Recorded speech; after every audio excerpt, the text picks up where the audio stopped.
Hello and welcome to Inside Lehman. I'm Janitza Medina. And I'm Miguel Gallardo. As we make our way into the digital age in so many aspects of our lives, such as school, communication, and work, the shift to cyberspace causes at least some things to lose their material presence. Could money be next, transforming its current medium of coins and banknotes into a digital protocol? Inside Lehman's Lilia Yudina has the story. Bitcoin is a digital currency, but exactly who created it is unknown.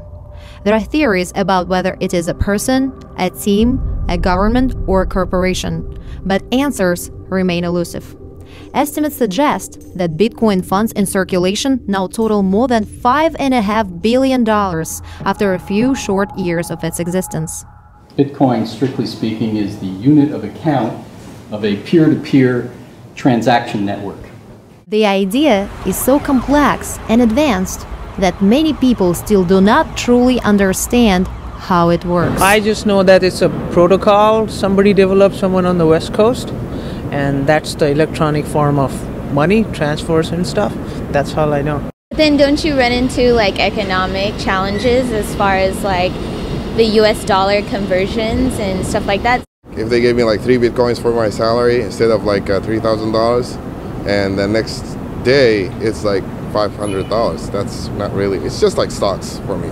Originally, people would have the deposit receipt, which would allow them to go and withdraw those precious metals. Then someone else would deposit those precious metals back and get their own receipt. Eventually, as the confidence built in the ability for these receipts to be their worth in precious metals, and everybody knew that if I have a receipt, I can withdraw precious metals, it became less necessary to withdraw those metals. Bitcoin uses a computer protocol that requires the solving of a series of algorithms or complicated math puzzles in order for a new Bitcoin to be created. That is called mining, and it requires specially designed computers with great processing power. The way the system is designed, Bitcoins will be available in decreasing numbers before reaching the reported maximum number, 21 million coins.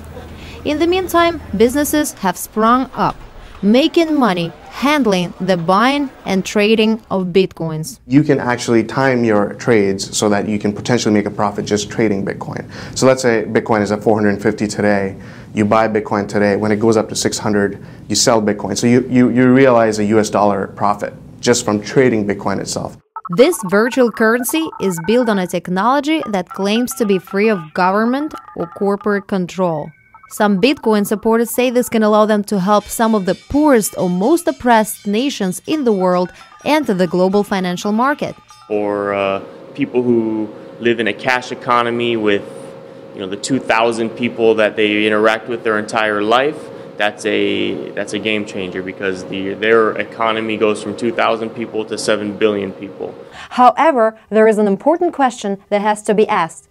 How can something that has no physical property and is not based on any assets, power, or identifiable centralized authority actually gain so much trust and earn so much money? Government has huge resources and an army and it makes stuff, and a company has real assets and factories or services or special intellectual property that has value that makes software that helps businesses create things. But Bitcoin has nothing but Bitcoin. There are also major security concerns that escalated after Bitcoin's biggest trader, Tokyo-based Mt. Gox, said it lost $500 million of its clients' money. Investors alleged that the cause could be anything from gross mismanagement to computer hackers stealing the funds, or even an elaborate case of fraud. 7% of all of the Bitcoins in existence are lost. Hackers stole it. That is as if the Federal Reserve of the United States, which has $4 trillion that it holds in assets on its balance sheet, that's as if the Federal Reserve one day put out an announcement and said, we just lost $280 billion.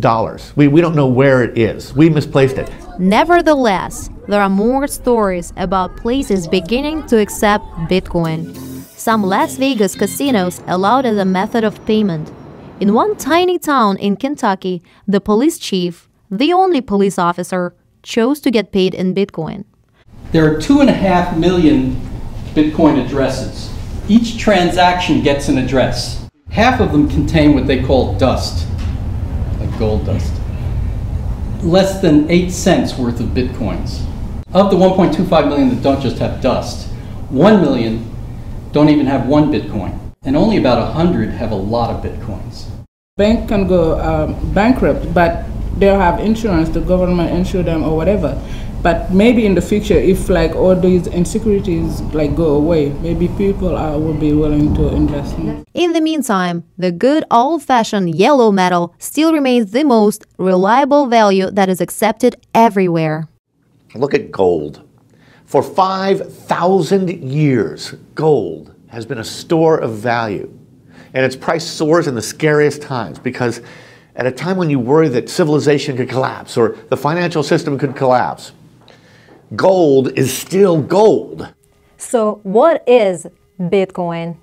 Is it the next big thing or the next big scheme? It might be both. It seems to attract people seeking wealth. You mine it, you get Bitcoin, you can sell it or trade it back and forth. At the end of the day, it's all about what we mutually agree on.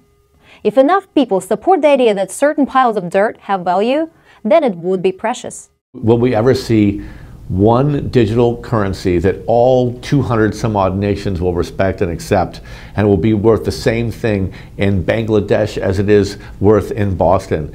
We'll never see that. Bitcoin developers have been battle testing their code for a while. When it comes to government, there's good conversations happening with every major regulator. So I think things are still in a good state in terms of a major crash on Bitcoin. The question remains open. Lilia Yudina, Inside Lehman.